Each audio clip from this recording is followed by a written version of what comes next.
Hello, I am Paul Lenhart, a VP of National Sales at OUTFRONT Media, one of the US largest outdoor company, and I have the absolute pleasure of being joined by Emily Ketchen, Global VP, CMO, Intelligent Devices Group, and International Markets.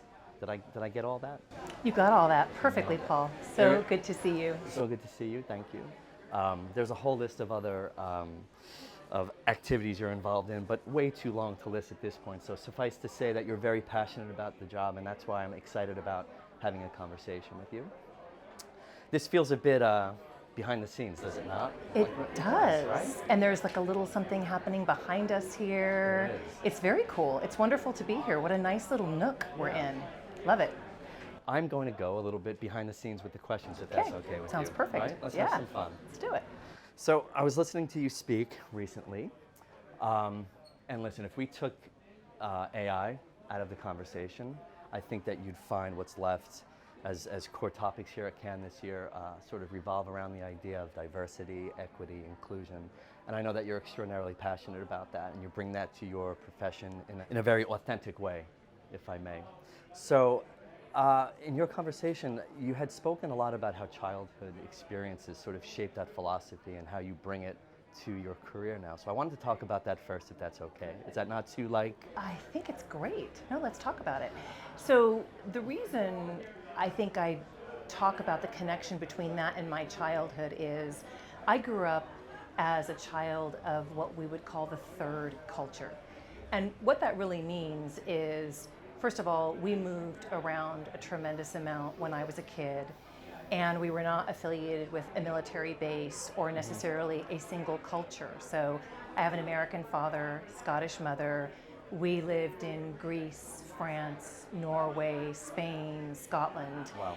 And the third culture is the culture where you are neither an American nor, let's say, a Norwegian, but you form part of the third culture. And I think what that did for me, Paul, is early on, it gave me the sense that belonging is not a given. And here I was, a kid in these different countries, remarkable experience, no victim here whatsoever. But as a kid, you don't speak the language. You're not necessarily wearing the clothes the kids wear. Yeah. How do you fit in, and how do you do that in a way that's quick?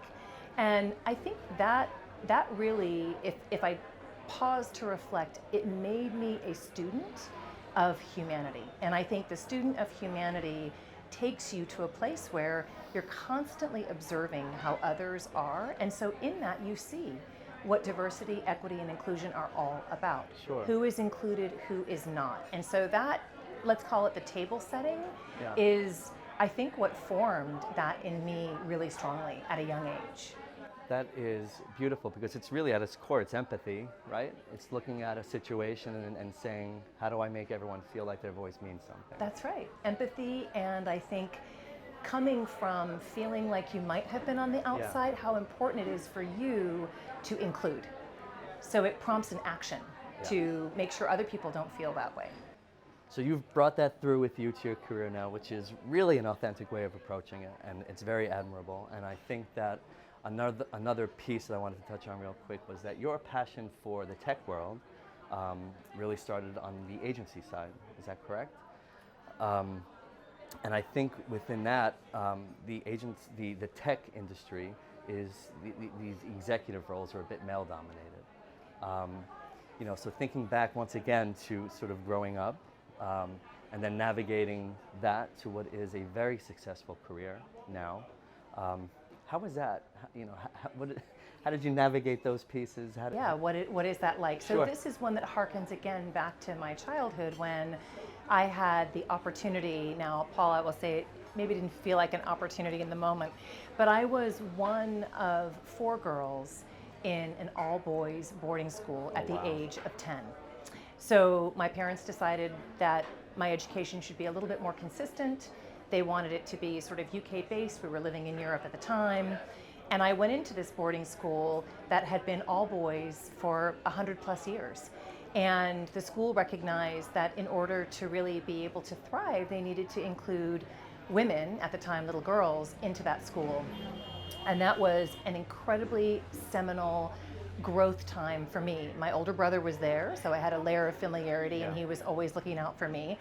But at the same time, when you have the benefit of age like I do now, and you kind of look over your shoulder, you can see that that experience set me up perfectly for how to navigate a very male-dominated field.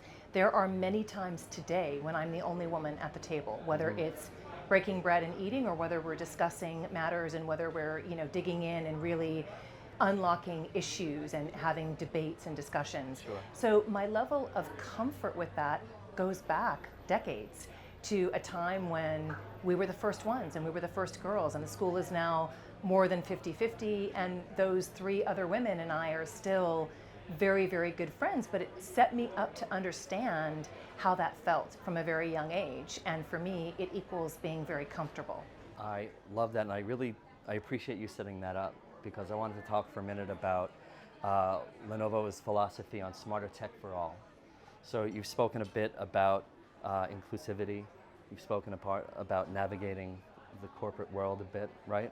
So now you put those together, and you're at a company who's wholly invested in sort of sharing that vision.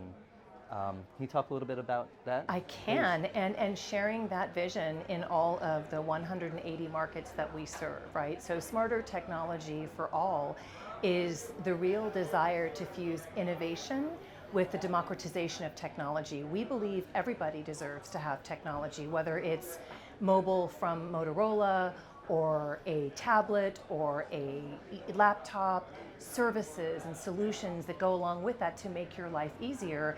Everything that we do and everything that we stand for is incredibly inclusive in the process of developing innovations and testing those innovations for everyone on the planet. And that's very much what we stand for. I love, as a tech company, data, I would imagine, is a very big piece of how you approach your marketing solutions. At OUTFRONT, in outdoor, it's sort of this unique combination of art and science. So now on to the science piece a bit. Can you talk a little bit about how you weave in sort of data to evolve your approach to something that is very at the core, it's heart, right? It's art. It's sort of the idea of democratization, tech for all. It is, but I think you just nailed it, which is, how is it that you use data to inform the decisions that you're making as an organization? And when I came to Lenovo, one of the things that I did was set up centers of excellence to be able to drive things like insights. So how is it that you listen? That's data, right? Your people are talking to you all day, every day. Are you socially listening to the sentiment? Are you understanding what customers are saying? Our ability to go out in customer councils and listen at scale is super important. That's a data set. Another data set is the COE that we set up to really be able to understand metrics and track data that we're hearing from our customers.